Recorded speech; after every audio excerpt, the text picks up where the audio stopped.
Naše cesta kolem světa minulý týden po více než roce skončila, ale slíbili jsme vám bonus a tady je. Naši reportéři Radim s Veronikou se přesvědčili o tom, že Češi a Slováci jsou všude.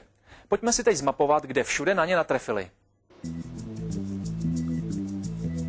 Na Čechy a Slováky jsme během cesty naráželi doslova na každém kroku. V Africe to bylo v Jihoafrické republice, Namíbii, Zimbabwe, Zambii a Malawi. Rostě bývalý automechanik a do Namíbie se přestěhoval teprve před pár lety.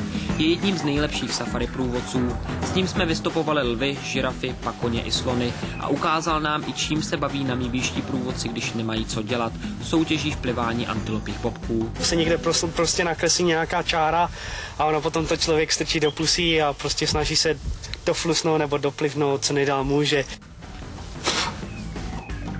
V Malawi zase žije Karel Klíma, pracuje pro tabákovou firmu. Strávili jsme s ním 4 dny a kromě jiného jsme se dozvěděli, proč se tam není třeba na silnici bát policistů. Do balonku se tady nefouká, protože je nemají. Radary tady nejsou vůbec žádný.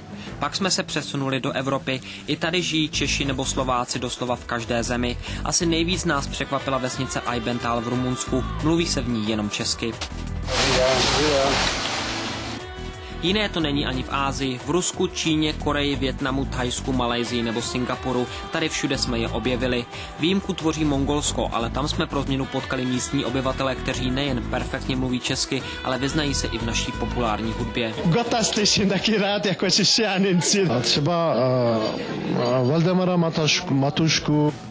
Mezi nejuznávanější architekty v Šanghaji také patří Češi.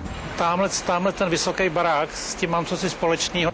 V Malajsii jsme potkali Hanku s Láďou, 2 mladé lidi, kteří se zabývají obchodem, a v Singapuru zase vědce Pavla Neužila, který kromě jiného vynalezl přístroj na rychlé detekování ptačí chřipky. O tom, že je mnoho Čechů a Slováků v Indonésii, Austrálii i na Novém Zélandě není pochyb. Na Bali je najdeme mezi potapěči. Austrálie a Nový Zéland patří hlavně studentům, kteří se učí anglicky. Žije nás tady 5 lidí, z toho já jsem jediný Čech a jinak ostatní jsou z Brazílie. Na Antarktidě jsme na Čechy nenarazili, za to v Jižní Americe ano, ať už jde o Argentinu, Chile, Bolívii, Peru nebo Ekvádor. Paní Eva se právě tam provdala. Stanislav Šteflej je zase astronom, pracuje v Chilské poušti na největší hvězdárně na světě.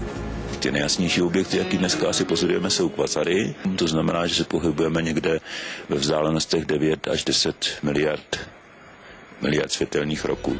A jak je to ve Střední Americe? V Kostarice trénuje český trenér Ivan Mráz. V Nikaraguji žije 80 000 moravských bratrů. V Guatemale prodává hračky bývalý slovenský fotbalista Janko Kusí a v Hondurasu vlastní ranč a restauraci zase Hodrovi. My jsme nečekali žádný ráj, ale jako jsme to čekali, bylo trošku lepší, než to bylo. Byla to hrůza.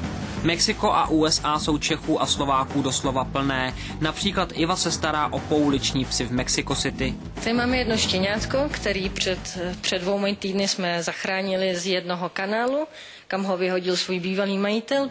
Během naší cesty jsme samozřejmě potkali jen zlomek lidí, kteří se od nás přestěhovali do zahraničí. Odhaduje se, že jich mimo Česko žije 100 000.